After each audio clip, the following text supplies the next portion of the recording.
What's good, everybody? Welcome into Breaking Bet here on the Sunday kickoff show for Week 12. 11:23. We are moving along here in the NFL season. This has been wrapping up pretty quickly.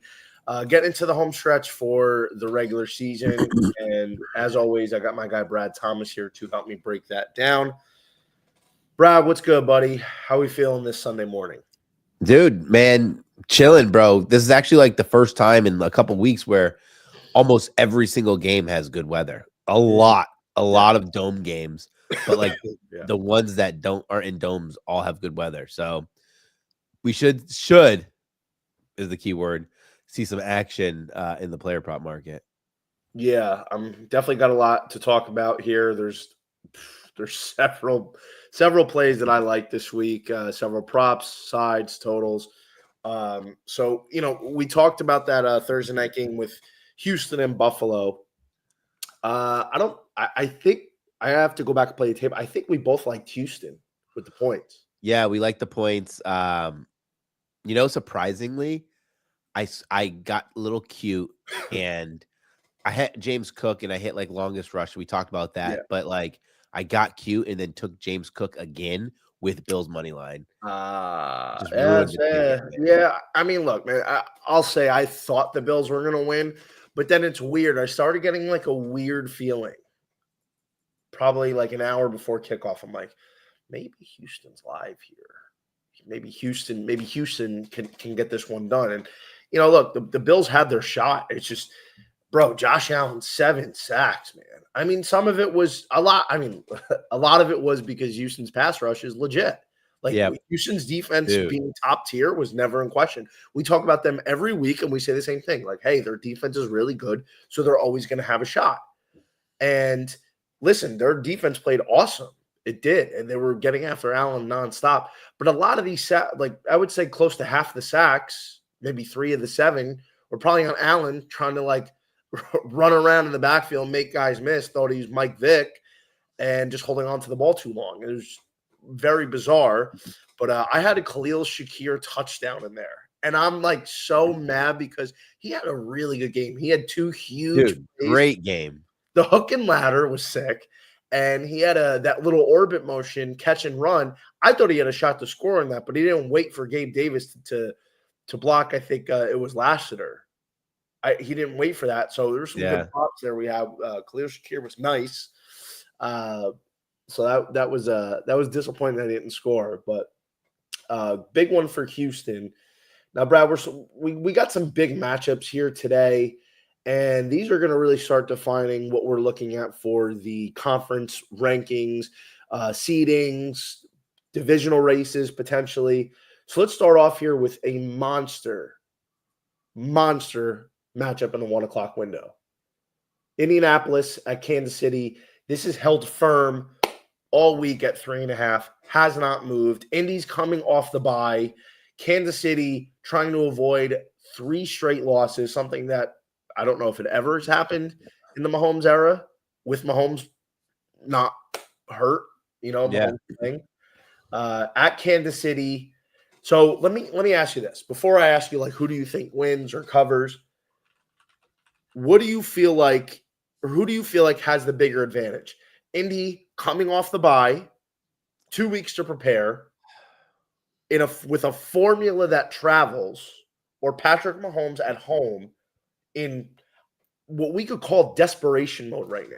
Kansas City is not only firmly behind Denver in the AFC West standings after losing to them a couple weeks ago or last week, but if the season ended today, they are out of the playoff picture. So where does your handicap take you for this game? Who has the bigger advantage? I think the Kansas City Chiefs have the bigger advantage. Just because of the experience, right? Like, this is not the Colts having this game at home against just a team plodding along through the regular season.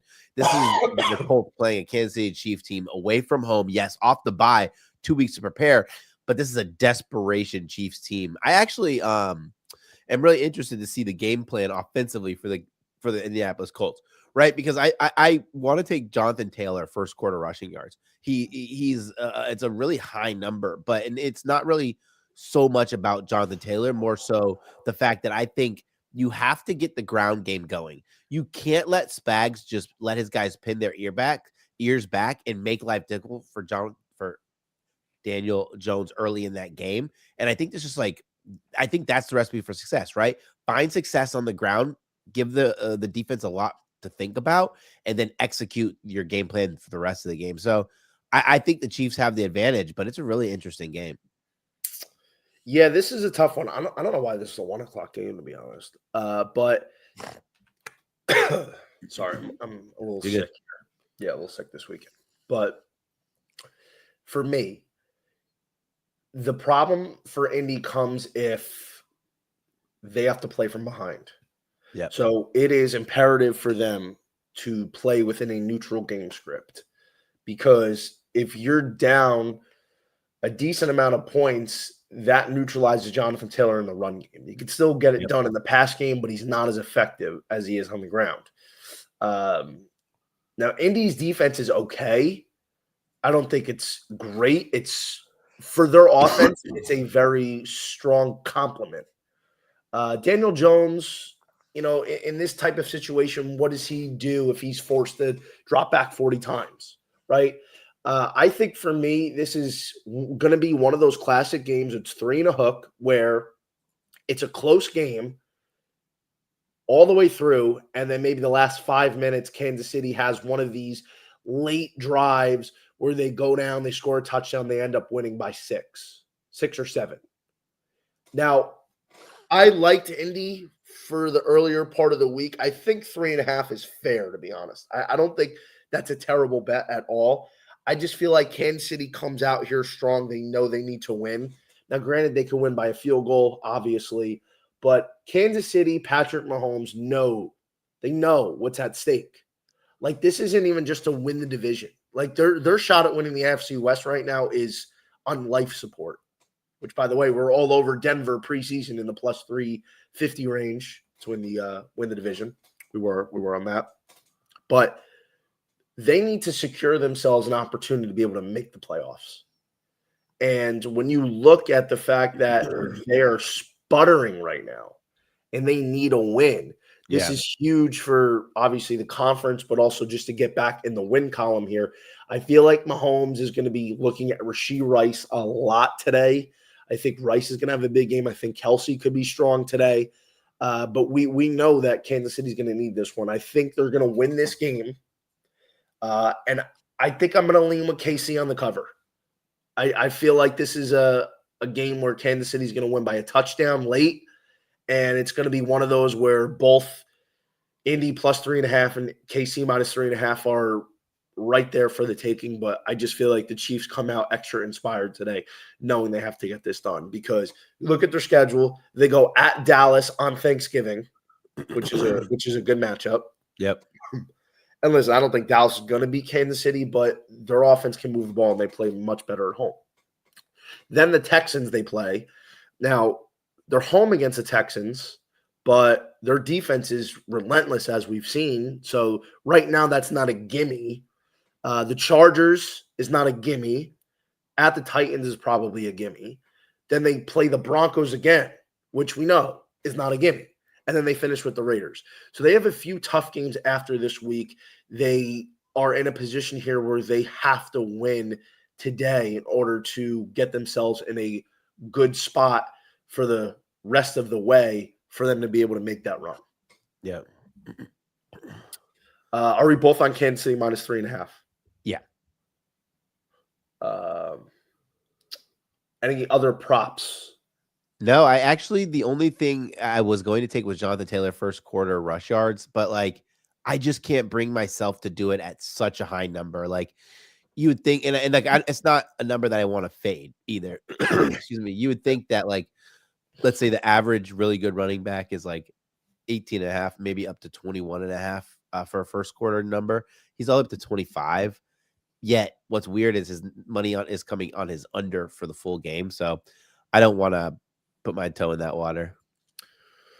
Yeah, no, I get it, man, because you never know. The first quarters are Yeah. tough. Say Kansas City gets the ball first, they have like a 7 or 8 minute Yep. drive, and then Indy goes 3 and out. That's really hard. Quarters are tough. A lot of things out of your control have to align for you to hit Yep. that. Props wise, I like Rashee Rice here. 7. Let's see, what is his number? 7 or 8. For receptions, Yeah. 6.5. 6.5. Okay, I like him on the over. Indy's top 5, giving up the top 5 most receptions to wide receivers. And I feel like this is going to be a game where Rashee Rice is going to be heavily involved. I think Patrick Mahomes is probably going to target him 10 to 15 times today. So I think Rice's catches are good. 6.5. It was weird because he actually was doing really well last week. I want to say he had like 4 or 5 in the first half, and then he finished with 6. So that was a little bizarre. But I think Rice has a very strong outing this afternoon. I think he's going to be the big X factor if he can get loose for a couple plays here. So I like Rashee Rice catches on the over. Interested on Travis Kelce. Indy hasn't been great against tight ends. They're bottom 3rd in the league. Maybe Kelce, who's been really good. They're actually giving up the 3rd most yards to tight ends this season. They've given up bottom 3rd most catches allowed. Touchdowns are kind of middle of the way here. But I think Travis Kelce is an interesting proposition today as well. Like I said, I think Mahomes is going to do a lot of passing. Travis Kelce's number is 56.5. His receptions are 4.5. I feel like his catches 4.5 are good to the over. I like 5 catches for Kelce. 150 is a little juicy. And for him to get in the end zone today is 150, plus 150. So Kansas City and Rice, though, are probably my 2 favorites here. Okay. Sorry, guys. A little fighting the fall weather. The fall bug. Yeah, man. Yeah. I actually think somebody gave it to me. So Dang. I was dying yesterday. I was dying. Yeah. Luckily, I woke up this morning. I felt a lot better, but I was dying. I actually yesterday because I didn't leave the house because I was like, I can't do it. Like head cold, chest congestion. I watched all 4 of the Beverly Hills Cops movies. I just had an Eddie Murphy marathon. Watched all the Beverly Hills Cops. That's hilarious. All right, let's go to New England at Cincinnati. Brad, when we did our show on Wednesday, this was a 7 flat. Now it's moved out to 7.5. I feel like the 7.5 is a touch big. A touch. I like the Patriots to win this game. I mean, I don't think that's, they're minus 400 on the money line. But I think New England, who's been playing very good football this year, it's not a matchup problem. No Jamar Chase, which is huge. Spitting on Jalen Ramsey cost him over $500,000, which is nuts. But this is a game where I somewhat think that they could take it a little lightly. I don't know why. I feel like they could get a little light here on this one. I feel like this is a spot where Chase Brown will be used more in the pass game. T. Higgins, I think he could get loose here. But the big X factor on offense is what can Andre Yoshivas do? He's filling in as the 2. Can Yoshivas or some of these other ancillary pass catchers for Cincinnati do enough, move the ball enough against New England in order to keep this one close? Now, we know their defense is disgustingly bad. Their defense is awful. So Drake May and company should be able to move the ball at will, barring a couple turnovers if the Bengals are able to create them. But does 7.5 just seem like a little too tricky to be laying with the Patriots? Or we do this all the time and then they end up covering these lines? I think we do this all the time with the Patriots. This is like a really good coached football team. And, what's crazy and kind of scary for this game is with the Bengals, like, they've struggled to stop the run. Yeah. The Patriots are finally starting to get their run game going. That just makes life easier for the most consistent quarterback so far this season, and that's Drake May, right? Like Drake May, his EPA numbers have been off the charts. His completion percentage has been off the charts. When I watch Drake May play football, and listen, I don't know if it's the play calling or just Drake May the player, but the game looks effortless to him this season. It looks like it definitely slowed down, and that's a really big or bad thing for the Bengals, who struggled defensively. So I think we sometimes just overthink it. But I mean, I agree with the line movement, but I just can't take 7 and a hook. I'm not taking 7 and a hook either. Listen, opportunities to bet this game, maybe some Travion Henderson, maybe I think maybe some Henderson is fair here, but I don't love 7 and a hook. I don't. I'm not going to play a side here. I'm not also going to be like, hey, you know what? I'm going to buy a point down or something like that and pay a crazy vig. I think I would lean Cincinnati with the 7.5, but it's nothing official. This is just us talking because Cincinnati does this. A game where they virtually have no business hanging around in, and they do. And I understand Jamar Chase is out, and that's huge, clearly. But sometimes they just find a way to hang around in games that they shouldn't. Yeah. I don't know if it's a letdown spot for New England, but it's definitely a game where I could potentially see them just play around a little bit and not really go for the kill. Let's talk about a game here that I'm kind of skipping ahead here. We'll get back to the other ones, but Brad, Detroit and the Giants. This actually moved to 13.5, so I have to change. Freaking heck, man! So when we did the Wednesday podcast, this was 10.5. But Jackson Dart wasn't ruled out yet. As soon as Dart gets ruled out, the line moves 2 points to 12.5. And now we're catching an extra point here before the game kicks off. I don't know if it's going to get back down to 12.5, but in any event, where does the line end for you to take the Lions today? I think 14. Once it goes through 14, I'm pass. Yeah, but I think the Lions win this game massive. Like this is like the best possible spot the Lions could have asked for at home. You get a really unsteady quarterback. And that's no disrespect to Jameis, right? But like, you know, unsteady quarterback who's not really mobile enough to make your defensive guys think more than just playing him pretty straightforward in a run game that exceeded expectations last week, but I still think has a lot of growth with those two guys in Singletary and Tyrone Tracy. Man, I loved the 10, even with Jackson Dart playing, but oh gosh, I just have such a hard time moving a 3.5 point move. It's just so massive. I get it, man. I think I'm still going to take the Lions at 13.5. I hate being on the wrong side of the steam train. I mean, listen, this is why we have our shows on Wednesday because we have 2 shows during the week. So we talked about this on Wednesday where, hey, we both love the Lions 10.5. And then like before when I was making the lines for this game, for the show this morning, it was 12.5, and it's moved another point in the last hour-ish. I think the 14 line is fair, but again, I still think I'm taking Detroit because we've been highlighting this spot all week. This is a Detroit Lions smash spot. We referenced and comped this game to what they did on the road to the Commanders, where they put up a 40 beat and they won by 3 touchdowns. And that's honestly what I think could happen here. Ultimately, I like the Lions. I think they're going to win. I think they're going to win big. Dan Campbell off a loss. I feel like this is a spot where the Lions put up close to 40 today, barring some weird stuff happening. I also told you I wanted to cook up a specific parlay for this game. Same game Detroit Lions parlay alone. So would you like to hear what I've come up with? Yeah, hit me. All right.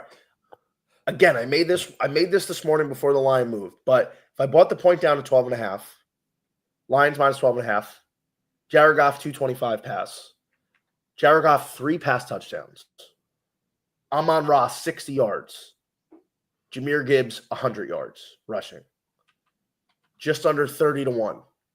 What say you, Bradford? Repeat it again. Jesus Christ. Nobody listens. Okay. Detroit Lions minus 12.5. Took the point down. Yep. Goff 3 touchdowns pass. David Montgomery 40 rush yards. Amon-Ra 60 yards receiving. Jared Goff 225 pass. Jahmyr Gibbs 100 rush yards. I like it. What would you change, if anything? or is this a smash spot, plug and play? No, I think I like it. I just think that man, what's the price alone for Jared Goff 3 touchdowns? It better be a good price because Yeah, it's solid. It's plus money. I took the rushing touchdowns out. Like Jahmyr Gibbs, 2 touchdowns is like less than 2-1. yeah, those are gross. Those are disgusting. Montgomery's touchdown price though is not bad. He's minus 140. Gibbs is minus 390. Amon Ra's minus 120. JMO's 165. I mean, that's fine. Jared Goff. Sorry. Let's see. 3 touchdowns is 188. Man, that's a low number for 3 touchdowns. I mean, I think it hits. Yeah. Yeah, I don't mind the parlay at all. What do we think? 50 each? 100 piece? I'm not betting it. You're not going to – I thought you liked it. Yeah, just because I like it doesn't mean I want to bet it. Why wouldn't you bet it if you like it? Because I don't like it enough to bet it. What would you change? I don't know, man. You're asking for a lot of really positive things to happen. Yeah, but I get it. But I'm thinking this is I also probably the worst person because I don't like same game parlays. Like, I get it. A lot of things have to happen in a similar fashion, but I think, all right, let's base the handicap. We think the Lions are going to win big today. Yeah. Which means there's going to be a lot of scoring, which means there's going to be a lot of individual performances that are good. Right? Yeah. Correlated. I mean, look, the Gibbs 100, Montgomery 40. I mean, 100 rush yards is always, it's tough to bet on, but I think Gibbs is going to go wild today. He's going to have like a vintage Sonic game. Yeah. I'm on Ross 60. All right, you know what? I'll tell you what, we'll circle back to this towards the end of the show. Yeah. We'll let it marinate, how to introduce it now. We'll let you think about it. Guys, comment if you think this is a smash spot parlay, or if not, what would you change about it?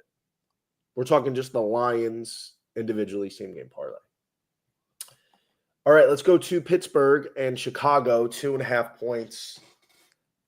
Well, we talked about this earlier this week. I personally didn't love this game. I think it's 2 teams that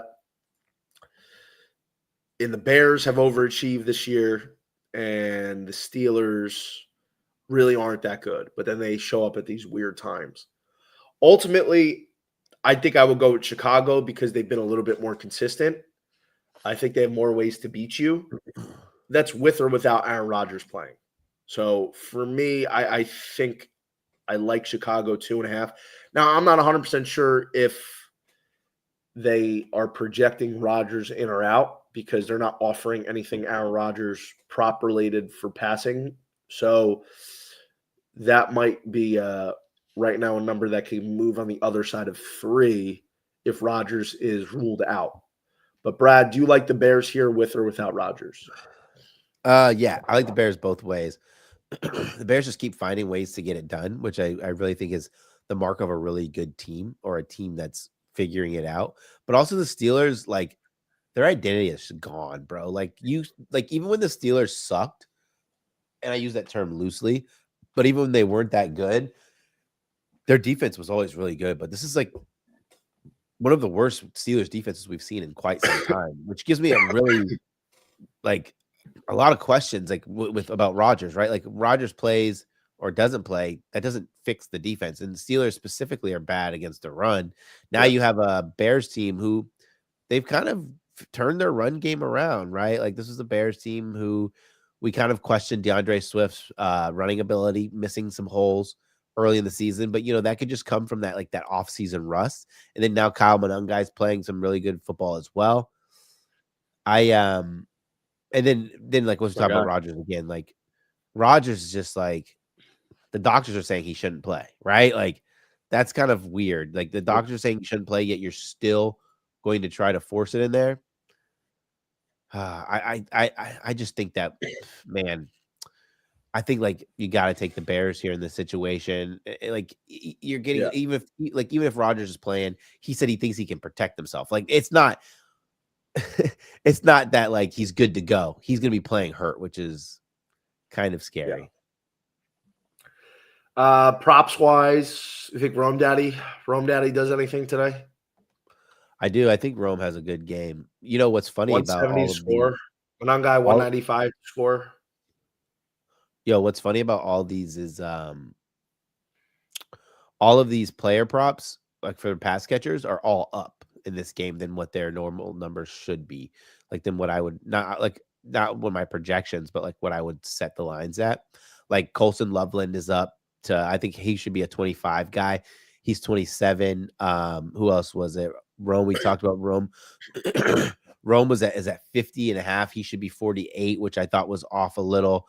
Luther Burden, I thought was a 34. His was 35 and a half, which is like only 1 yard, but it's a lot of numbers that are really, I don't know. I don't want to say like poorly priced, but I think they're of the assumption that this game could have a little bit more excitement than we believe. Yeah. 46.5 on the total here. So it's kind of indicating could be closer to higher scoring. But if anything else, I don't know if I'm going to make an official play, but I like the Bears today. I think the Bears are going to get it done at home. Yeah. Sorry, guys. I'm fighting here. Jets at the Ravens, 13.5, pretty much held firm all week. Why wouldn't we take the Ravens with the big number? Why wouldn't we? Justin Fields is not playing. It's Tyrod. What happened last time Tyrod Taylor started an NFL game? It was against the Bucs, wasn't it? Yeah. Well, that was the bullshit backdoor cover. That was absurd. That was absurd. But he was awful. Livid. It was livid. He was awful. Yeah, I think I just don't know about this Ravens team though. Like I don't think they're as good as we think. Maybe we go Keaton Mitchell rushing yards. This number's pretty decent. Like this is a game where you don't need to pound Derrick Henry, even though I like Derrick Henry 2+ touchdowns in this game. Yeah. Yeah, I think it's 14 or pass. I think it's Rams or oh my God. I think it's Ravens or pass. Like I don't think there's a real scenario where you could say I'm confident in taking Tyrod Taylor, one of the least efficient quarterbacks over the last 10 years. That's really fucked up.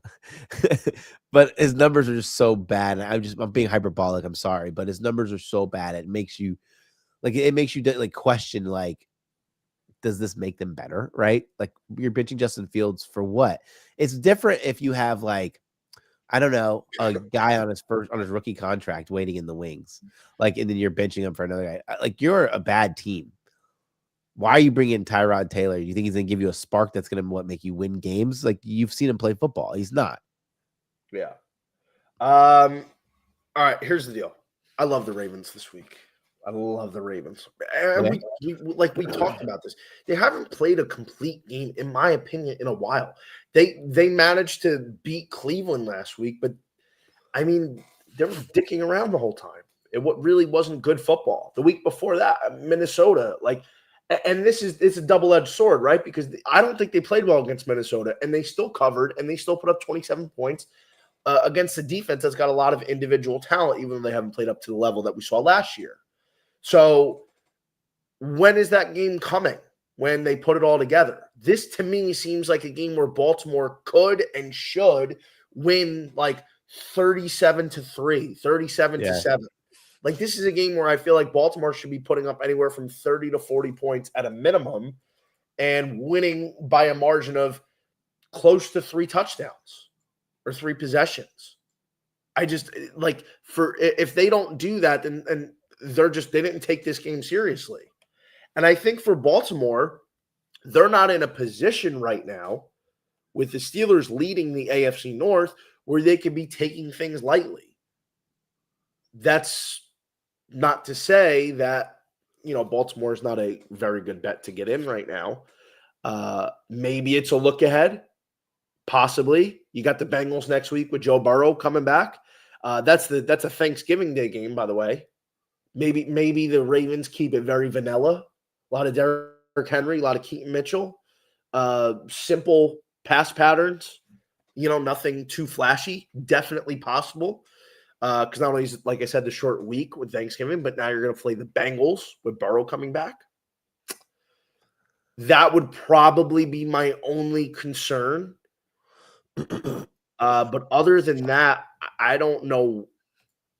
I don't know what the Jets have to offer that would make me think, hey, they're going to be able to keep this game close. Yeah. I don't think like I was going to say, by the way, the Ravens are minus 280 to win the division right now. So can't even say let's get in on them. I think these odds are worse now than they were in the preseason.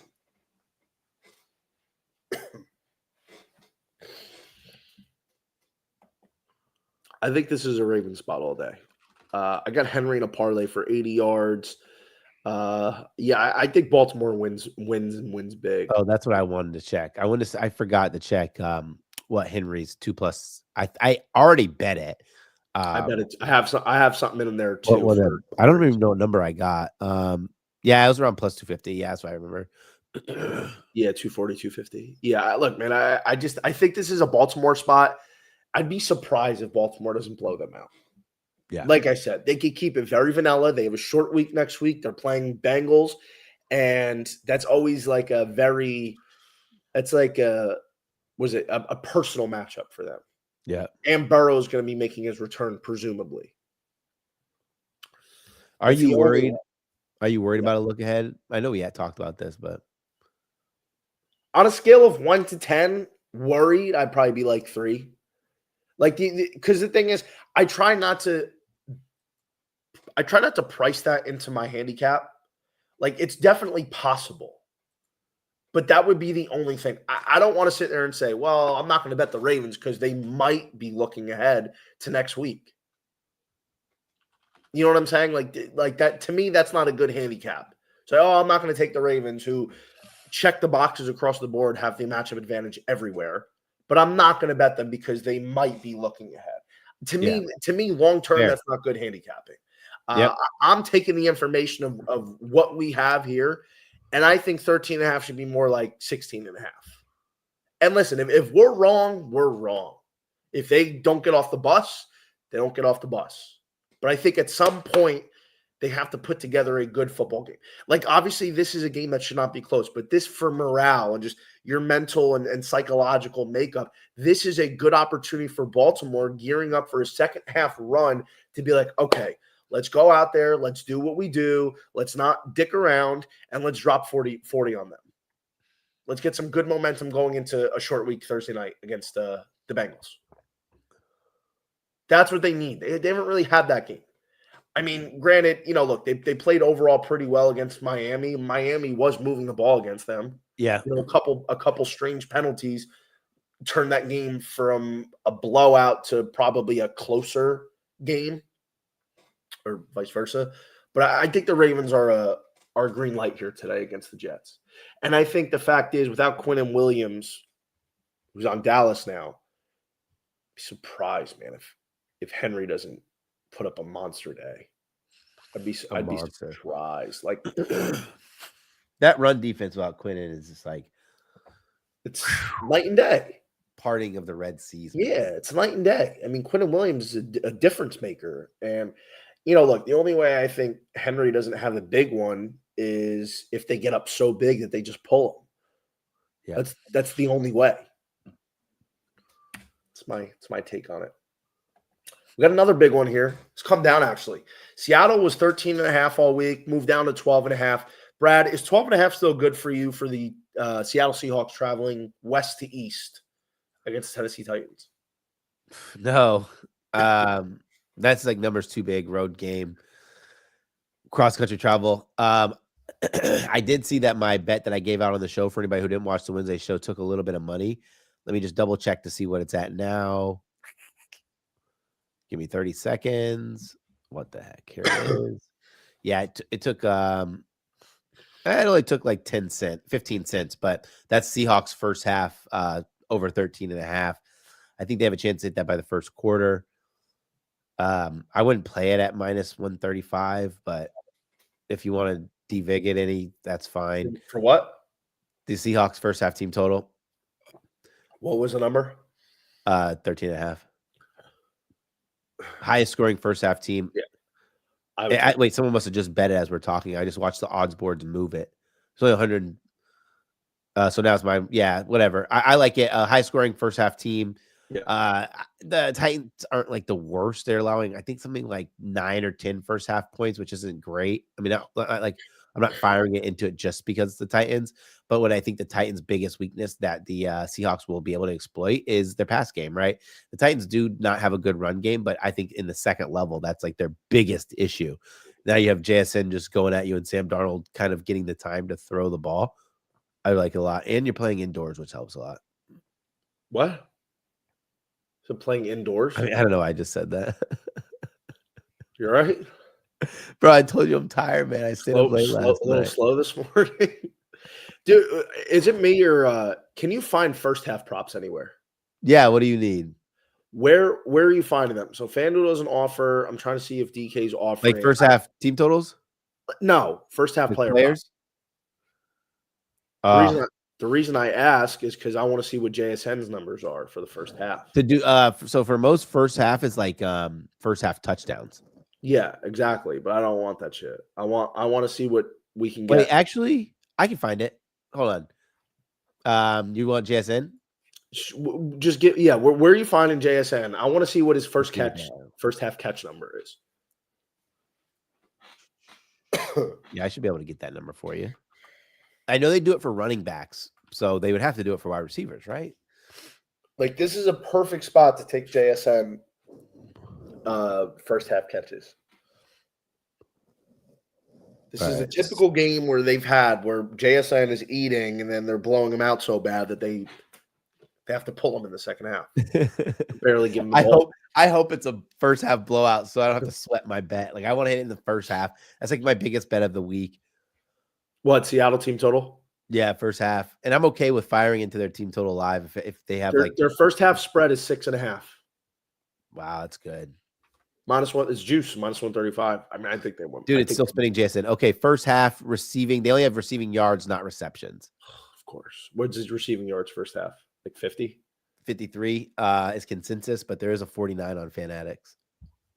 Oh, you're diving into the Cabbage Patch Kids of sports books here. Dude, literally, it's like two of the worst books are on this. ESPN will limit you, and Fanatics will limit you in like heartbeats. Yeah, I don't know. I mean this is the game to do it because look, Seattle could very easily do the same thing Baltimore could do, is just not get off the bus. This is a long road trip. It's not true west to east. I mean, Tennessee is eastern from where Seattle is, but you're still on Central Time here. We've seen this team travel. Now, granted, covering 12.5 is a lot different than covering, say, a 1.5 or 2.5. I don't know, man. The way Seattle's played, like Seattle off a loss too, is a bounce back for them. You know, I think they're going to be pissed off how they lost. Sam Darnold, I think, is going to have a big game. Like he threw 4 picks.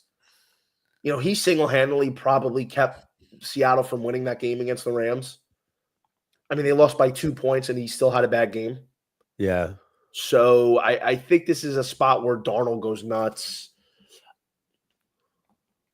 Look, man, I'm going to lay the big here. I'm taking Seattle. Look, the Tennessee Titans can do what they did against the Chargers and keep this one close.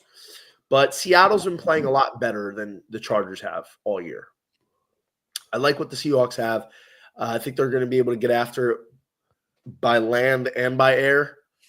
I think this Seattle defense right now is really hitting its stride the last month or so since their guys all came back healthy. Like we talked about this earlier in the year when their secondary was not playing well with these injuries. Yep. They couldn't stop third and longs. Like Tampa Bay game was a perfect example. Yep. They're in sync now.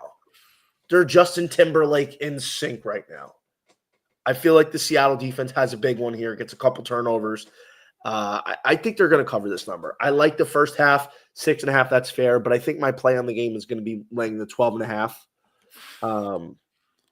But look, if you want to lay the 6.5 with them or go their team total first half, I mean they put up 30 plus points, I think 4 times in the first half this year.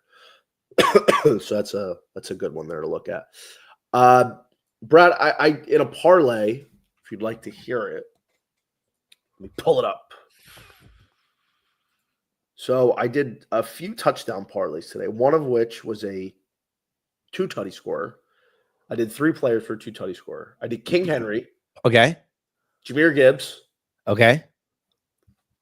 and I did Zach Charbs in charge, 2 tutties. Fuck. What do you say? Solid, except so but your parlays are competing against each other. You know that, right? Because your other parlay has 3 passing touchdowns. You need Jahmyr Gibbs to get a receiving touchdown for sure. I mean, if the Lions put up 40, he can do. Yeah, that's a lot of touchdowns. I have the Lions putting up 30, at least 35 today. I like it. But also, I mean, they could be competing against each other, but trying to cover a couple different bases there. Why doesn't Rashee Rice score 2 touchdowns today? He could. He absolutely could. I think I'm gonna put a little bit on Rashee Rice to score 2 touchdowns. What's the price? It is was that rhetorical, or did you want me to answer that? No, I know the price. Well, what's the price? Plus 700. I can probably find a better price than that. That's solid. I know. I kind of wanted around 10-1, so maybe I won't. Yeah, but I don't. Here's a problem I hate with Kansas City. They have so many options. They'll go to anybody. Like they'll go to Noah Gray in the red zone inside the 10-yard line. They'll go to Noah Gray. So Rice is definitely fair to get in twice. I probably would rather take Rice to get in once. And that number. Yeah, I'm doing both. I think it's minus Vig though, right? No, it's plus 115. 110, 115, yeah. Yeah, I'm just gonna put half unit on both. But I think Charbs could get in twice here today because they've shown that he's the goal line back. And if they get close, they're gonna probably give it to him. And I don't know. I feel like, unfortunately, with Kenny Walker, he's being phased out of the red zone area, or at least inside the 5, inside the 10. And the Titans have given up the second most touchdowns for running backs. So I think this is a solid play. Not sure. Is Jeffrey Simmons still out? I'm not sure. Hold on. I'm putting this bet in. What are you putting in? The Rashee Rice bet. Oh, 2 touchdowns straight? Yeah, I took one. I took one as well, this as a saver, because I'll be pissed if he scores 1 and I don't get any. That's like the worst, like when you take like a big ladder and you like actually don't take the base and then they like don't hit it, and you're like, what did I just do?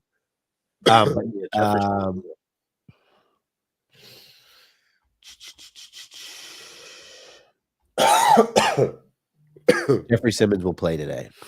Yeah.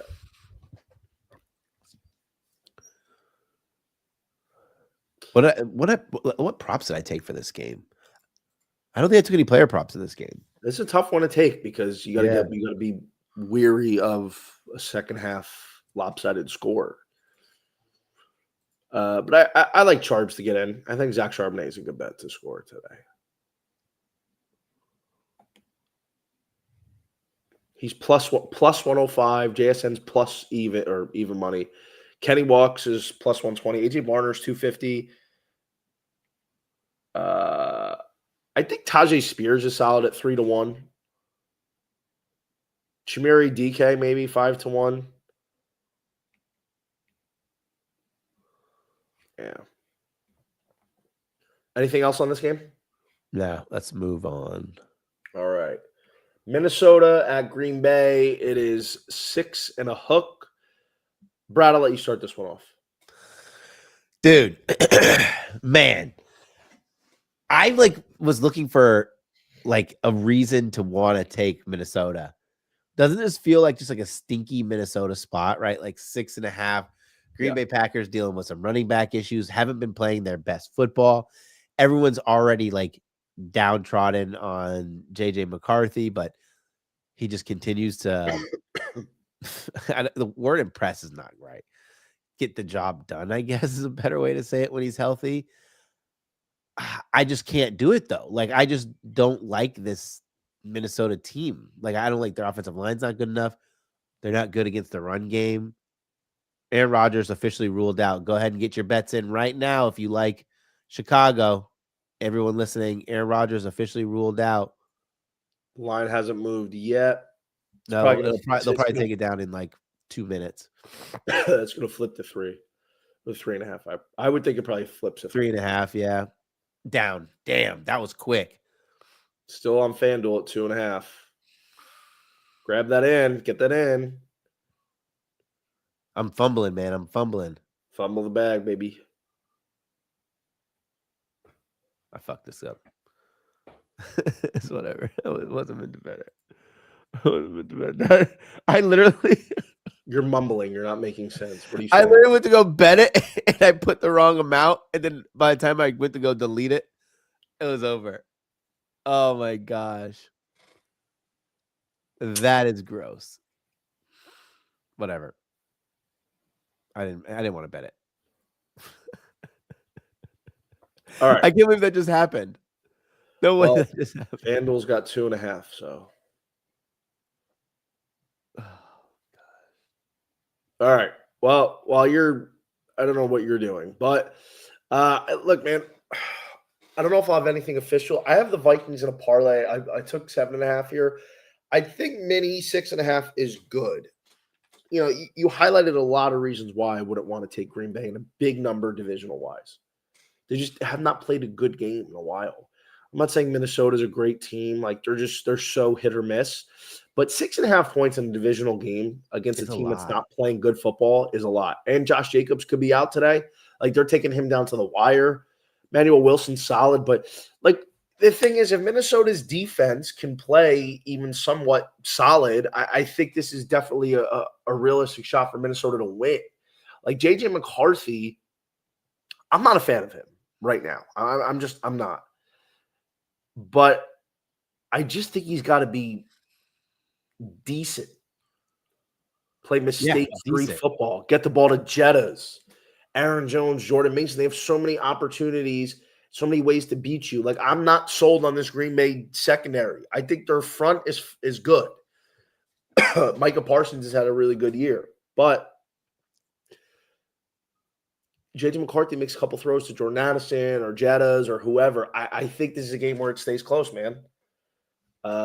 Travis, the Vikings fell off. I'm not arguing with you. I just think 6.5 is a lot of points. Jettas is not relaxed. Jettas is washed. Come on. That's a blasphemous statement.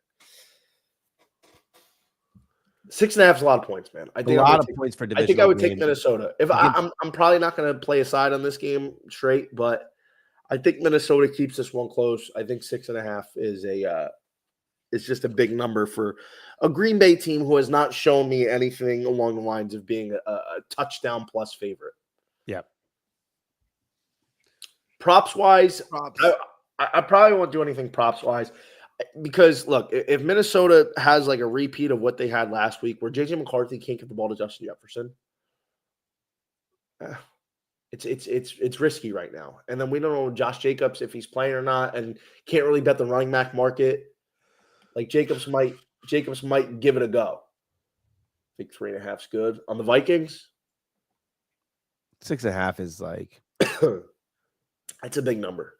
Yeah. I was going to take JJ passing under. But I like at a 6.5 point spread. I think here's the problem props wise with the Vikings. You don't know which JJ McCarthy is going to show up. Exactly, and he ruins everything. Is going to be this kid that had a great fourth quarter against the Bears, or is going to be the kid that did nothing last week? You don't know who's showing up, and that's a big problem betting props for them. So I'm not betting anything on Minnesota. I don't like Green Bay's props, especially with Josh Jacobs' status in limbo, 2 hours before kickoff. So I think if anything else, I would just take Minnesota with the spread here, 6.5. Undecided if I'm going to make that an official play or not. That's a hold your nose because these are two teams I don't really like right now. I don't have a lot of faith because they're very high variance. They have low floors, but they have somewhat decent ceilings. So there's a lot of variance in between with both of these squads. So that's the only reason why I don't think 6.5 is a realistic line for Green Bay to be laying, even at home. Yeah. Brad, your boy's going today, baby. Shador is live. Cleveland, 3.5 point dog at the Raiders. Which spot do you like? Dude, I like the Browns plus 3.5. Ooh. The biggest issue with with Dylan Gabriel, and with all due respect, I'm a UCF guy, so I'm not going to sit here and bash him, was his inability to stretch the field. Also, I think there was also a sense of his lack of, which is weird to say this about Dylan Gabriel, but his unwillingness to take chances. You're going to get that with Shedeur. Hell, you might get a couple interceptions, but he has no problem taking chances, extending plays, trying to make magic. Yeah. We're pricing the Raiders like there's something to fear. 3.5? That's huge, man. This is a really freaking good Browns defense. Bro, tell me what. Are we taking Shedeur Sanders anytime tutty today, 5-1? He gets loose near like the 15. Max Crosby's coming around the edge, makes a little move, gets in there, gets upfield for pay dirt. Little tutty for Shedeur today, 5-1. Ooh, maybe. Buddy, come on now. Man, I don't know, dude. I get it, right? It makes sense, but I mean, he's got some mobility. He can make that happen. Yeah, he has the mobility of a horned frog.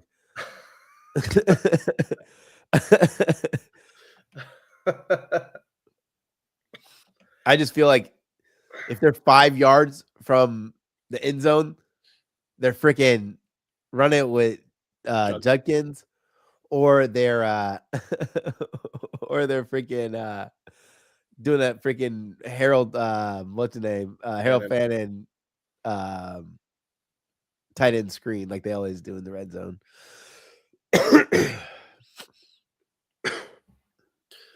Watch Ashton Genty get 30 carries today after he lost it for us last week. Bro, don't tell me that coaches aren't betting on player props.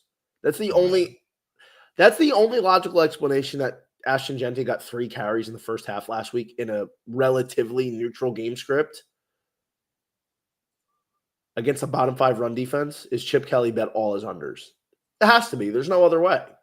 There's no way you come out with like 80% pass plays in the first half.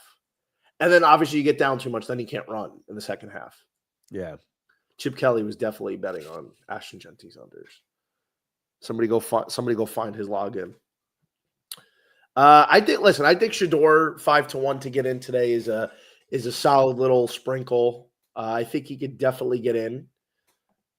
Just because he's a young guy, just wants to make something happen. I think the Raiders could be gearing up a lot for Quinshon Judkins today. This could be a big day for Judkins. Yeah, I think his numbers are pretty big already too, which kind of pissed me off. Yeah, I probably wouldn't be looking to take that. Let's see, what's Genty's number? Genty's 58.5. Smash the under? Nah. I think it's a fair line. We'll see how many carries he gets today. Shedeur touchdown is definitely interesting to me. Take it, bro. All right, yeah. What I say talk about it and not take it. What I say, Bears slipped to 3.5. Full point, FanDuel now.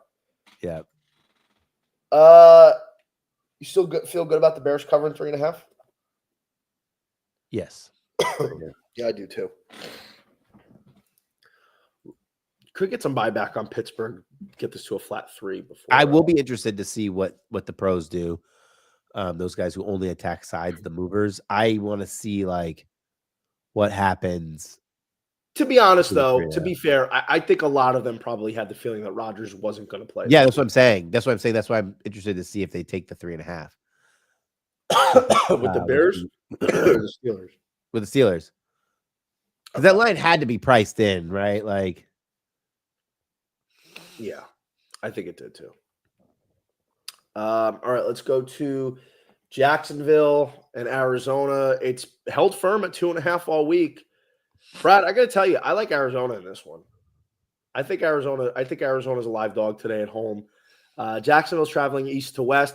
Bro, like Brian Thomas is out again. I know he hasn't been the impact player that we both thought he would be. I don't think that's Josh Jacobs officially ruled out. Is he ruled out? Okay. Let's see if that moved the line at all here. Probably not.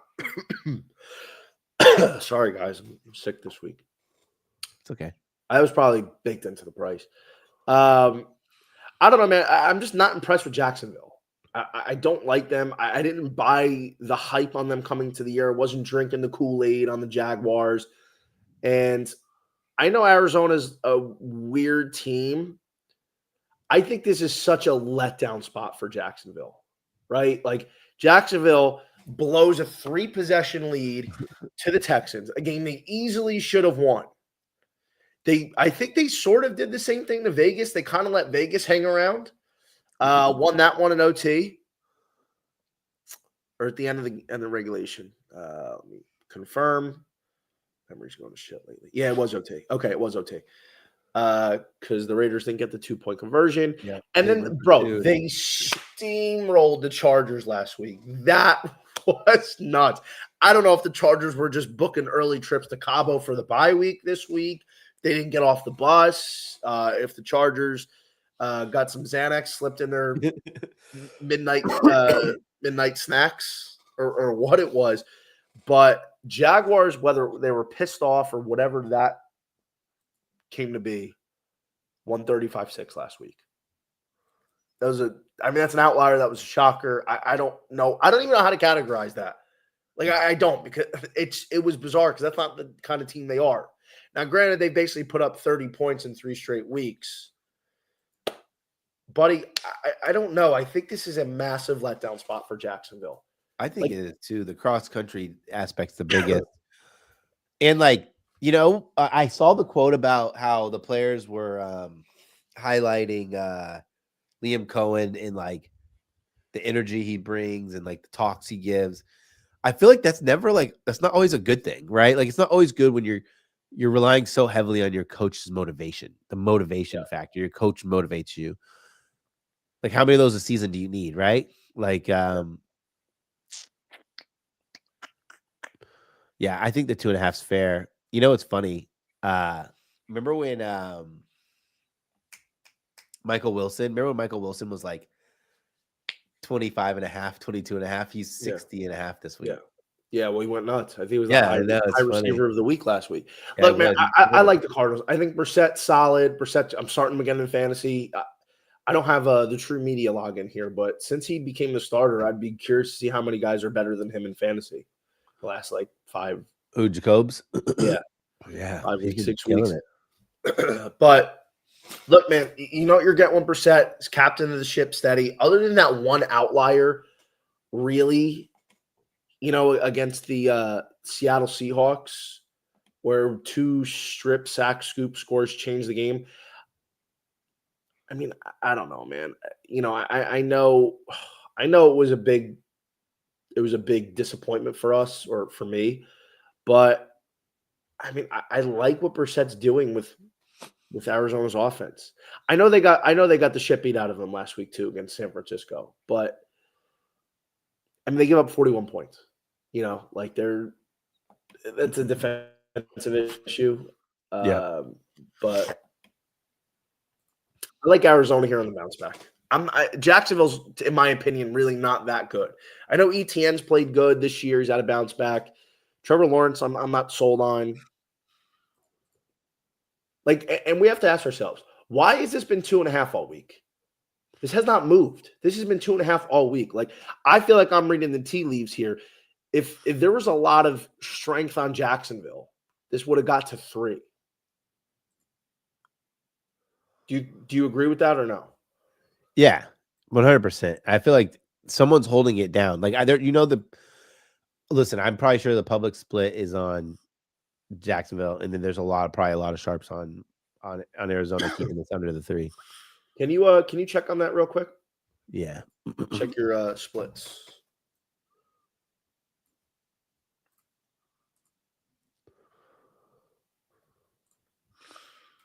Let's see. I'll say this while you're looking at that. Personally, yep, I was right. Yeah, right? Yeah, the public is crushing this game. Jacksonville? 55%. But it's funny that the public is betting this so much, and the line moved from 3 to 2.5. That probably was at the open. Yeah, it was 2.5. It was 2.5 on Wednesday. Let me see the 6 day ago chart. It only dipped. Okay, so it only dipped. Was that it dipped to 3 for 2 days? When? Monday, Tuesday? No, that was on last Wednesday. And then We did our show Wednesday night. This was 2.5. it goes, on Wednesday, it goes up to 2.5, then goes back the next day on Friday to 3. And then when's the 22nd? That was yesterday? Yeah. And then yesterday moves to 2.5, back to 2.5. I mean, it seems like Cardinals. This is Arizona territory. Damn, this is 60%. How much change is that? 40%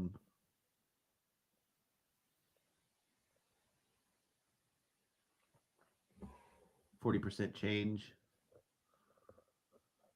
Okay, that's too much math. All right, never mind. Keep going. I was gonna do like what the change percentage of was between those who were betting at 3 and those who were betting at 2. Look, it's all fine and dandy, but I just think Arizona, they've had 2 bad losses in a row. They're back at home here this week again. Jacksonville, cross-country travel, big letdown spot. I feel like Jacoby Brissett's going to be able to move the ball against this Jacksonville defense. And, whether it's Bam Knight or Michael Carter, going to be able to get some done in the run game. Trey Benson's going to be back. Trey McBride should have a big one here. Jacksonville's been relatively vulnerable against tight ends. I think this is a very nice Trey McBride spot. I understand he's had an unreal year, so his numbers have been crushed, and you're not really getting the numbers that you were in the past. But Jacksonville is bottom 7 in the league against tight ends with catches. They're bottom 6 against tight ends in yards. They've given up tied for the second most touchdowns to tight ends. Like, I think this should be a big Trey McBride game. Yeah. Michael Wilson, I think, is solid today. I would rather just bet Michael Wilson under, though, because the principle of betting someone who's 40 yards higher than their season average, I know there's no Harrison. It's just like, that's just still ridiculous. Yeah. I think should have a big one today is Greg Dortch. I picked him up in fantasy. I'm streaming him. Yeah, 28. I think Greg Dortch is going to have probably 50 or 60 yards and a touchdown today. Wow. Okay. I think it's my long shot play in this game. But I like Arizona to win out right here. I think this is probably a pretty good look for them. I think they have a couple matchup advantages, especially with Trey McBride against a team that's not very strong against defending tight ends. All right, let's go to Atlanta and New Orleans. Saints are 1.5 points. If you haven't heard, Michael Penix, my guy, done for the year. Drake London out for this one. Yeah, it stinks. Brad, I got to say, I don't know why I would take Atlanta. I like New Orleans in this one. I think they're going to win outright. Kirk Cousins just maybe has a better showing here than what we saw against Miami, but no Penix, no London. They finally gave the ball to Bijan Robinson last week. We're all over that breakout game again. Yeah. Man, they blew another one, though. Their defense is not that good. I don't know why. Dude, it's overhyped because they have a couple individual players playing well. Jalen Walker is doing really well, but dude, I'm guilty. I don't understand why people think Atlanta's good or why the come up was coming. It's not. I like New Orleans today. I think New Orleans has a good game. I think they're going to edge out Atlanta. Now, let me ask you a question. We both like the Saints. For our parlay bettors, how confident, Brad, are you in adding the Saints money line to a parlay piece? Scale 1 to 10. 6. Fair. I probably would have put it around 6. Yeah. Anything props related in this game?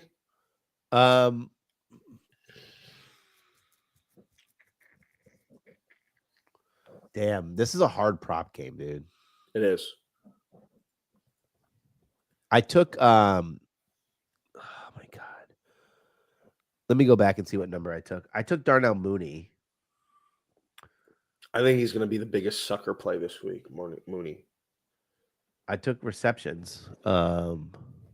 Mooney's either going to have an amazing game or he's going to do next to nothing. Dude, yeah. Well, his line's chopped now. It's 3.5. Super juicy over. I thought I took 2.5. Let me just check. Oh, wait. No. I took 3.5. His line's up to 4.5 now. Holy crap. Who the hell's paying 4.5? Dude, there's shops that have this at minus 160 for 3.5. Over 4.5 or sit 3.5?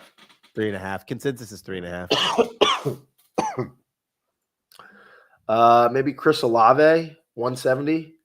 Nice game for Chris Olave. Yeah. Tyler Algier. I think Algier right now is a good bet to get in because even though you got Bijan Robinson, they love giving the ball to Tyler Algier. Love giving him in those short yardage situations. I actually took like a super long shot today. I'll read it off to you. I did. Oh shit! You ready? All right, I did a couple touchdown parlays. I had Tyler Algier, Rashee Rice, Jalen Hurts, Sean Tucker. That's one parlay. Okay. What do you feel about that? I like it. Dude, I took Sean Tucker. Excuse me. Right at the open. Yeah. Touchdown, 2+ touchdowns. The alligator, I think he gets in because like one thing is for certain against the Saints is you'll get in the red zone. They have one of the highest opponent red zone trip percentages. Like drives that end in red zones, drives where the opponents at least get to the red zone, which is a little bit different than EPA, right? A little bit different. So it's just a matter of like getting to that 5. You want like first and goal from the 5. Yeah. Then it's Algier. I took a crazy one. Excuse me. Michael Wilson, Alec Pierce, Tet McMillan tomorrow night. Do you know who the last leg is? Hit me. He's playing in this game. Let's see if you can take a guess who it is. Dig deep. Kyle Pitts. No. Kadarius Hodge. Oh, frick. Sneak play, Kadarius Hodge. I think Darnell Mooney is going to get so much attention as will Kyle Pitts in the past game. Kadarius Hodge is that sneaky, super long shot that could just break one loose, busted coverage, find a way to get in. But I think Taysom Hill's also alive too. Taysom Hill loves taunting the Falcons. Taysom Hill's a good play today to get in. It's just hard because he doesn't really get that many opportunities. Dude, they have neutered his prices now, though. I mean, he's 4-1 to get in today. Wow. Much better than last week was last game was what plus so 3.8, so plus 280, something like that. Yeah. That's not bad, dude. No, I think Taysom Hill's live. All right, we got a few more games here. So Dallas, Philly, we talked about this. Dallas was like minus 122 at 3.5 all week. They got down to 3. I know we both like Dallas 3.5. Now that the narrative's changed a little bit on the price, what is your feeling on the Cowboys getting a flat 3? I think the Cowboys still don't cover in this game. Really? Dude, like, okay, so I was watching this video, this schematic video of like why the Cowboys can't have success against the Eagles, and it felt like a lot of words for like a lot of like how do I describe it? Like it felt like they were finding like grasping at straws. Like it felt like they were grasping at straws. Like, oh, the Cowboys run a lot. Will switch to a lot of zone when they play against the Eagles, which will give Jalen Hurts issues. And I'm just thinking there, like, if Tom from XYZ Analytics is seeing this, right? Like the dude who's making $50,000 a year. You don't think that these $1 million coaches are going to know that? and change their game plan. Like sometimes people make these these massive high level what they think are high level breakdowns of games where it's just like if a quarterback knows you're going to play primarily zone against them, they're going to pick you apart. And it's not hard to tell if someone's going to play a zone. I don't care if you disguise the coverage at first, like by bringing, I don't know, 6 up front, right? And you have to guess who's going to drop. All you got to do is just move somebody and figure out, are they staying or are they going? And I think the Eagles win and cover. I do think I am not betting this though, because I do think that the Dallas defense looked the part last week. Getting those guys back and healthy was really big. But even like their best cover corner, he had some sketchy moments in that game, and that's Jerome Bland. That's against the freaking one of the worst secondaries in the NFL. I mean, excuse me, one of the worst wide receiver cores in the NFL. A wide receiver core so bad that they have to run double tight end sets, and they have a tight end playing out wide and a tight end playing in the slot. And that's no disrespect. Brock Bowers is arguably one of the best tight ends in the NFL, but come on. Yeah, okay. So look, I'd have to go back and see what I said if this game got to 3, because it was leaning that way all week. I like Dallas, interdivision home dog. I like them to cover 3. I wouldn't be surprised if they win, to be honest. Dallas has played a lot better. I know they definitely still have some holes, especially on defense. I feel like they're going to be able to score today against a Philly defense that's just not been as good as it was last year. They definitely have a lot of individual talent. But I just think when you're looking at this type of rivalry, Dallas is going to really get up for this one. At home against Philly, the Eagles just have not looked good. I understand they won and they covered against Detroit, and they put up 16 points last Sunday. Yeah. They beat Green Bay the week before 10-7. Yeah, they're winning, they're covering. Awesome. But I just think the way Dallas has been moving the ball and the confidence that they have, and they're still playing for Marshawn Neal, and I think, but they have a lot of confidence right now. And when they play at home, they're a lot better, that they're going to be able to move the ball and really push Philadelphia. And Philadelphia's going to have to be crisp.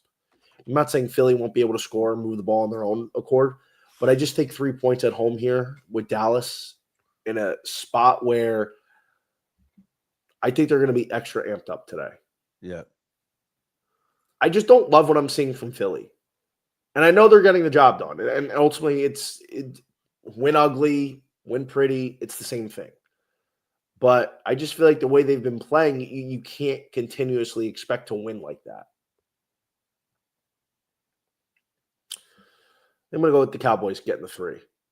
But to be honest, I might wait till right before kickoff, because if by some miracle this gets back to 3.5, there's some late rush on Philly and this pushes back to 3 and a hook, which probably doesn't happen.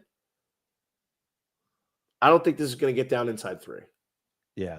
I think it's going to be 3 or 3.5 in a I agree. Like case. Props for this game, Brad. Anything that you're liking here? Yeah, I think you go with AJ Brown receptions. Yeah. I think if they are going to play a lot of zone, you just have AJ Brown sit in the zone a lot. And then people say you could do that with Dallas Goedert. I guess it's good too, but I just think AJ Brown is going to get a lot of those short yardage touches, just like Dallas Goedert would. I think Brown's fair. It's just it's tough to pinpoint when he's going to get going. I mean, I'd rather probably go Devontae Smith. Smitty's good, but they haven't been sitting Smitty in the zone a lot. Maybe because like his size, they want him healthy. Yeah. Like when teams are running zone, they haven't been like Smitty, go run around and sit in that hole. Yeah. All his routes have had like it's not the right way to say it. Like they've been like destination routes. Like I don't know if that's the right way to say it. Because they haven't. But it's been like we're not sitting him in the zone where he's traveling. Yeah, no, I get it. I think I like Pickens to stay hot here, 65.5. Dude, he's just been killing it. Pickens is on fire, man. He is on fire. I mean, George Pickens, he's been the number one for Dallas lately. I mean, why would we not take George Pickens? I know some people are. It's like this. I like to comp it like roulette. Like the overs have been money last like 5 weeks, 6 weeks, whatever it is. It's like roulette. You stay on one color. I stay black's my color, not red.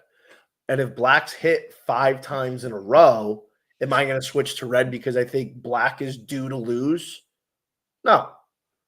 I don't believe in that. Like, yeah, you could have a bad game. I think Philly's going to prepare for George Pickens, but the thing is, when you have CeeDee Lamb on the other side who's taking so much attention away, if you shift your attention to Pickens, Lamb is going to pick you apart. Like it is a pick your poison with Lamb and George Pickens. Yeah. And I just think the chemistry he's got with Dak right now, it's on fire. I feel like this is a spot where George Pickens has another good game in this one. You know what's crazy is George Pickens gets traded, and like I think everyone just kind of forgot that George Pickens is a really freaking talented wide receiver. Yeah. He just didn't have the quarterbacks in these last couple of years, right? Yeah. And I know people give him a hard time because he's like sometimes does stupid shit on the field, but I'm really happy for him playing good football. I never want to see someone struggle, you know? Yeah. Yeah. He looked good. I think I want to keep riding this over train. So I like Pickens. I took him in a parlay actually for his yards, but I think him going straight on 65 and a half, whatever it is also good. Let's talk touchdown scorers. There's a lot of guys that could get in today. All right, I'm gonna list off a name and a price. I'm gonna list off a name and a price. You tell me if you would bet it personally. Javonte Williams minus 125. No. Jalen Hurts minus 110. Yes. Saquon Barkley minus 110. No. CeeDee Lamb plus 145. No. AJ Brown plus 145. Yes. No. No. George Pickens plus 165. Yes. Yes. Devontae Smith plus 175. No. Dallas Goedert. Yes. Devontae Smith. Yes. Dallas Goedert plus 195. 100%. I'm going to bet Dallas Goedert. So Jake Ferguson 220.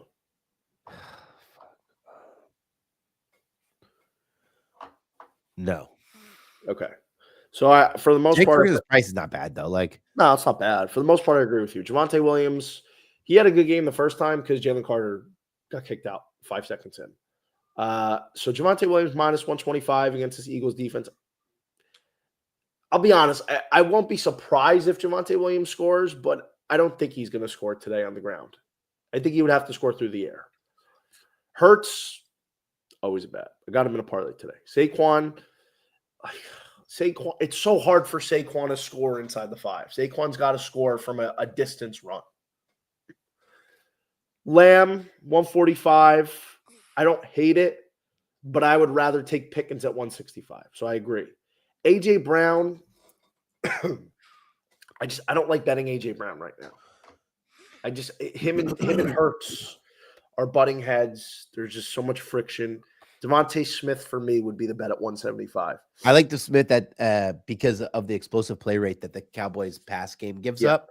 And Smith has been running more of those, like I said, those destinations, those traveling routes. So like if he gets a good pass, he can break one. As opposed, not saying AJ Brown is not going to get opportunities to score. It's just the price difference. Yeah, exactly. So I would agree. Basically, what we're saying is Jalen Hurts and the wide receiver 2s. Fair. Okay, we got a couple more here. I know we've got a little long today. Tampa Bay at the Rams, flat 7 was 6.5. Brad, earlier this week you said, despite your Tampa allegiance, you love the Rams to win and cover and win big. Yep, That's they were true. 6 when I said that too. Is that still true? Yeah, it's still true. Baker Mayfield, I don't know. Last week was hard to kind of tell because of the conditions. Like the dude's a gamer, but I think he's going to come out. It's going to come in the offseason that he has going to have to get shoulder surgery. I think it's going to come in the offseason. Like he's gutting through something.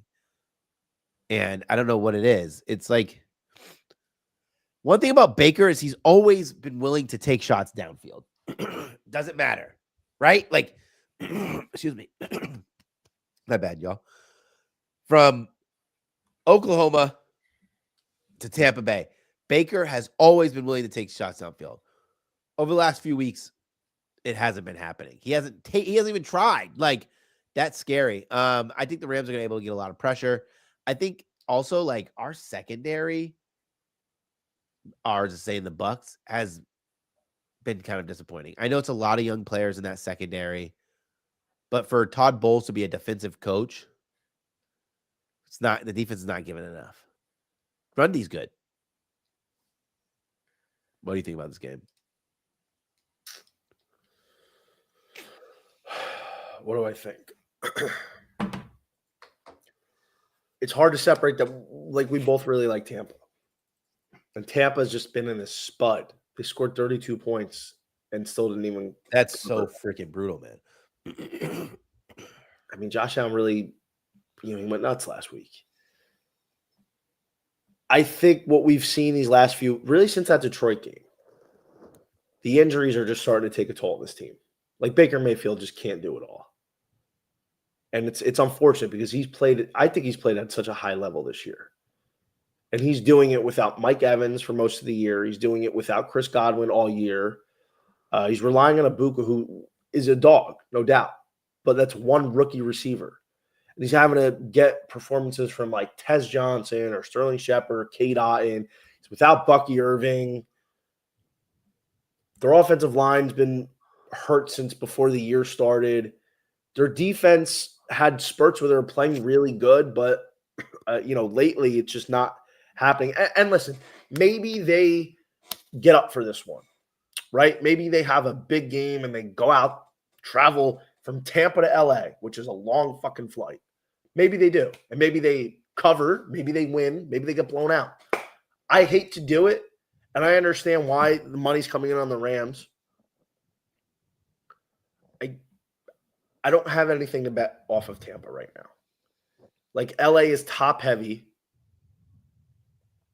but the truth is they're playing so much better right now. They're so much more in sync.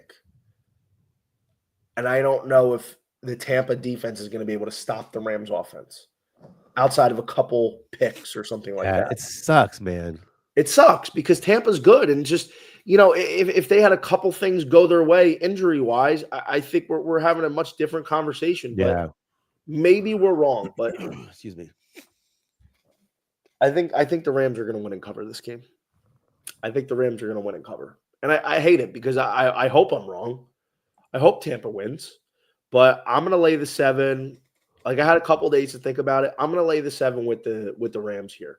I just think they're red hot right now. They got a lot of confidence. They don't have nearly the amount of injuries that Tampa does, especially key injuries. I think Stafford has a big one. I think Puka has a good one. I think Kyron has a solid one.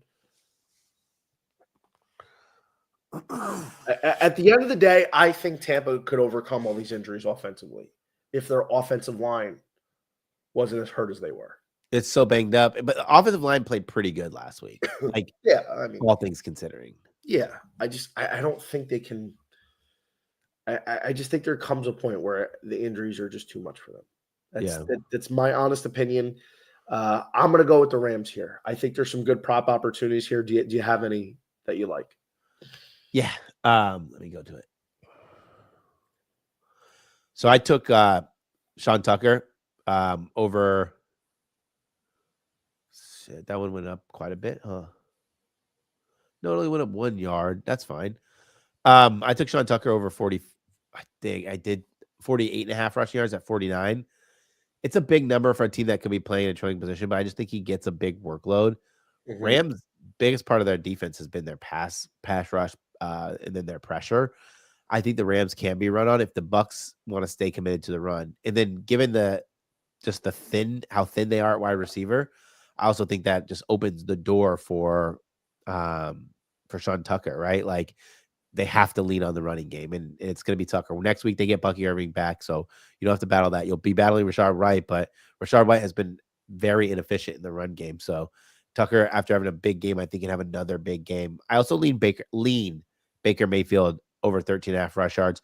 Typically against good pass rushes, Baker's done pretty good at getting out of the pocket and running the ball. The only thing is it's a well-coached defensive line, and they're not blitzing a lot. So basically why I didn't go full bet is because they're still going to have someone at the second level, right? Like normally teams that get a lot of pressure that blitz a lot, if you break that, they have bad rush integrity or whatever.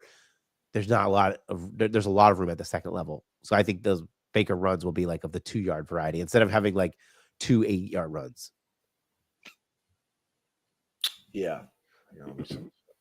I just cooked up that Lions parlay on Hard Rock. Do you know what the odds are? What? Take a guess. Plus 1,800. 1,300. You know what they are on FanDuel right now? Probably plus 28. 34, 31. Fucking Hard Rock. I mean, come on. You can't be serious with this sports book. It's disgusting. Bro. It's disgusting, honestly. Yeah, look, man, I agree with everything you said. I think this is a game where Stafford 3 pass touchdowns is live. It's 2.5 over 2.5 plus 140 fair. I could see some resistance from Tampa in the run game. Like that's why I didn't include Kyron in anything. Devontae, they could have a good one. Anything on Ibuka? No, I think his number's just too high. Yeah. Not too like when I say too high, sometimes like people will say, well, you should bet the under. Like I think that his number is just too high for a bet, which means I think it's closer to fair than it is to being wrong. Actually, I don't think I bet any unders this week. Granted, I've only made like 4 bets. Do I have any unders? I've only made 1, 2, 3, 4 bets this week. Yeah. Yeah. All right. We're both on the Rams. Yeah. Do you like this to be an over game? Over 49.5? Monday night. Yeah, Sunday I do. Night. I do. Night. Yeah. Okay. Yeah, I probably lean toward the over as well. But prime times have been lower scoring. So. Luckily though, the primetime Thursdays have been worse as opposed to primetime Sunday nights. By the way, the Bears game's down to 3, so there's some action on Pittsburgh. But, yeah, I mean that's smart. I was only taking Bears on the money line. Yeah. All right, last one of the slate. Carolina at the Niners. This was 7. Now it's 7.5. Brad, I'm not taking the Niners laying this number. I know Carolina, what they've done on the road most of the year has not been good, with a couple exceptions. But I don't think San Francisco. I don't think they're back. I think Carolina can keep this one close. Give me the Panthers 7.5. I think there's some good prop opportunities in this one. What do you think? Yeah, I think this gets ugly for the Panthers, actually. Really? I think this is like the Panthers cross country Monday night have a real good chance to just freaking get destroyed. And it's not because I don't think the Panthers team is good. I think the Panthers team is exceeding my expectations. But coming off a big divisional game, now you're playing a non-divisional game where you're going all the way across country on a Monday night. It's just like there's got to be a lot of self-motivated players. How do you get the motivation to go and say, we're going to go give it our all if things get bad early? I know this team has come back from a lot of games. They've been the kings of the comeback, but I just feel like this is a really bad situation for them. Definitely could be. Definitely could be. Props-wise, what are you thinking? Dude, I was slightly on McCaffrey rushing yards, and that number got torched. Dude, he was in the mid-60s. Now he's in the mid-70s for rush yards, which is freaking – I'm not betting that. right? Like he was okay. Mid is I guess I'm being exaggerating. He was 67. Now he is consensus 74. I liked him at 67 a lot, but that'd be the only prop I would have played in this game. Oh shoot, I am, dude. Thank you for saying that. I was gonna place a bet in the Colts game, Mm-hmm. and never did it because I got distracted. Tyler Warren over 4.5 receptions. Oh yeah, we didn't even talk about Tyler Warren. Yeah, well, I like Tyler Warren. I think he's gonna have a big one too. His number was 49.5. I think. I think Tyler Warren's live to have a nice game here as well. Actually, I'm gonna take receiving yards too. I'm gonna just double it up. I think it's a good spot.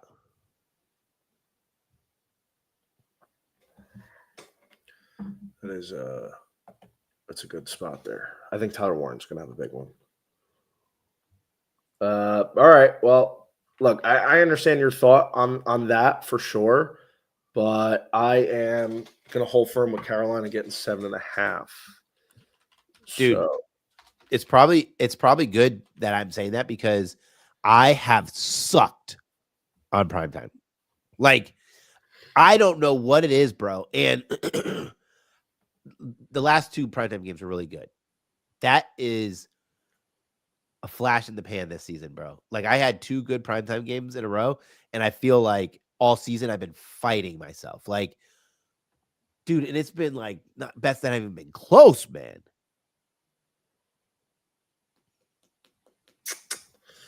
Yeah, I mean it's tough. I'm cooking something here. I want to know your thoughts. Yeah. I actually sent it to you earlier.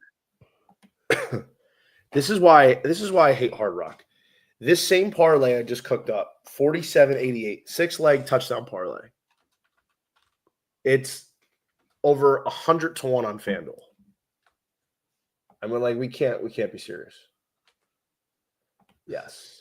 I want a Hard Rock shirt with "It's disgusting" plastered over the logo. Happy Sunday, gentlemen. Great listening. Yeah. Holy City Logan. You're a gentleman and a scholar, buddy. Appreciate you. But Brad, let's talk here real quick. Anything else we missed on the show? Any additional parlays you're looking to cook? Let me just double check. Cook.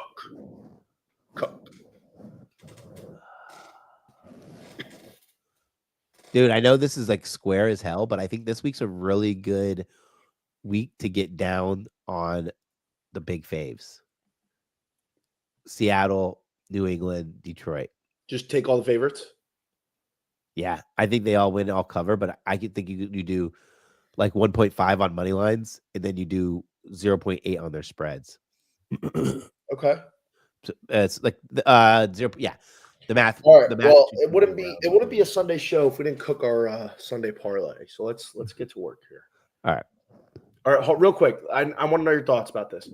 This touchdown parlay I sent you. Amon-Ra, Travion Henderson, Charbonnet, Olave, Pickens, Nakua. Thoughts? Obviously, the touchdown parlay at 6 legs, it's stupid. This is like a fun, like $10 bet kind of thing. Yeah, it's fine. I don't ever try to go more than 4 on a touchdown parlay. No, look, man, I get it. I'm just out of those 6 guys, who do you think is least likely to get in? Olave. Well, coincidentally, he has the longest odds. Really? Yeah. If you took Olave out, it goes to 37.29. But okay, let's look to cook here. Okay. Gotta have Tyler Warren. I was just gonna say that. Let's get Tyler Warren in there. All right, so you know what bet I'm about to make? Hour 35. Hey, what? You inspired me. I'm glad. What did I do for you? I'm gonna see what these odds are. Tyler Warren's moved up a few yards. Dang, I'm not as smart as I thought I was. It's plus 400. All right, here's what we're gonna do. That's the worst. All right, at least get plus 700. All right, Tyler Warren, 50 yards. Check. It's a little bit on it. He's 53.5, so maybe just take the Chicago Bears money line. Check. right? Yeah, I'm building it. All right. Well, I'm reciting it. Kansas City money line. Check. Yeah. Rashee Rice. Let's not wait. I don't want to do same. Okay, fine. What? No, I didn't want to have to do it on Hard Rock because their odds have been shitty, but I can do it on Hard Rock. Give me a Not second. been shitty. They're always shitty. Wait. Well, do you want to do Warren, Kansas City, and Rice? All three? Sure. Rice catches?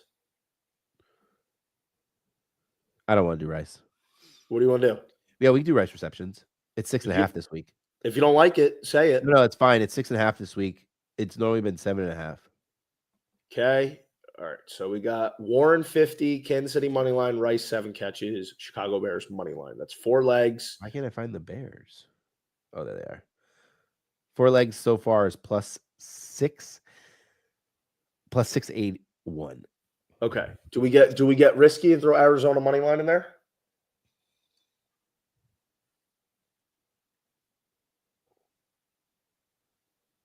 Damn. Let's pass on that for now. Okay.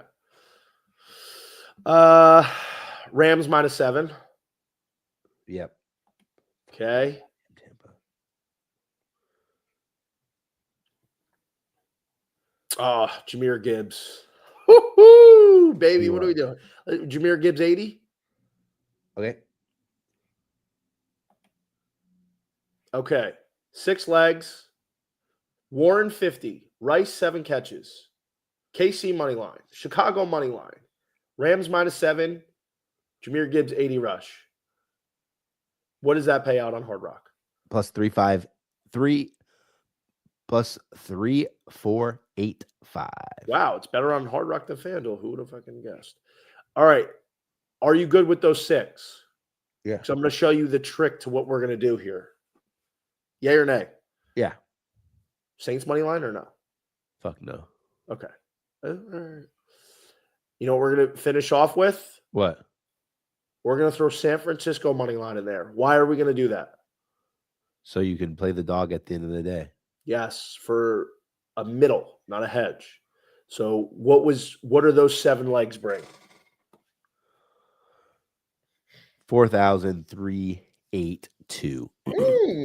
So it's better odds, I do say. All right, 25 each. Yeah. Shit, Love it. hold on. So let's recite it. Warren 50, KC money line, Rice 7 catches, Bears money line, Rams -7, Jahmyr Gibbs 80 yards, San Fran money line. You heard.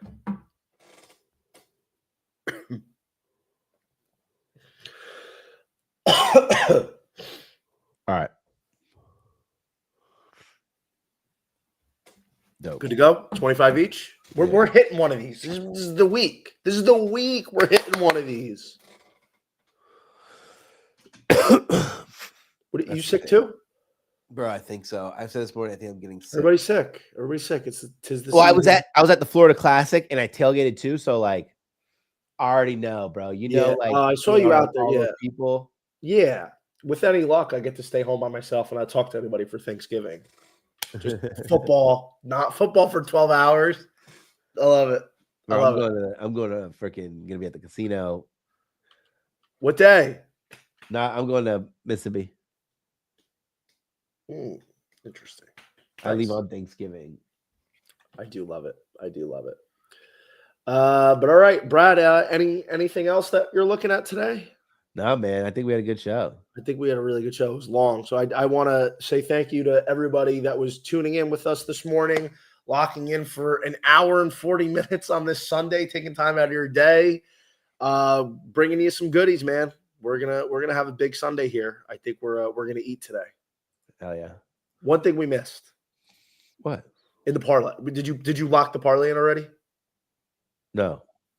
Trey McBride in there or no? No, you want to add him? Maybe McBride. Maybe we go a little under all here. Maybe like 6 catches. What would that bring it to? We're starting to get into greed territory.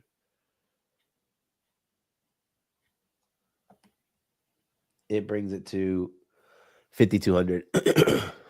You like McBride 6 catches or no? Or is it just too? It's not that much bigger of a payout. It's just another thing that's got to hit. Yeah. All right, let's leave it out. We'll leave it out. I think McBride. I think McBride's gonna have a good game. By the way, like if you've noticed, Trey McBride is kind of like JSN in the sense that if you prefer his yards, realize that he's pretty much got to have 7 or 8 catches every time in order to get 75 yards this season. Yeah. Catches is usually better. But I think McBride could be somebody like a big over today, like 10 for a hundy piece and a tud. But I digress. All right, guys, really appreciate you joining in. We will be locked in on Wednesday, day before Thanksgiving. Best of luck this week, and we'll see you on Wednesday. Peace, guys. Thanks.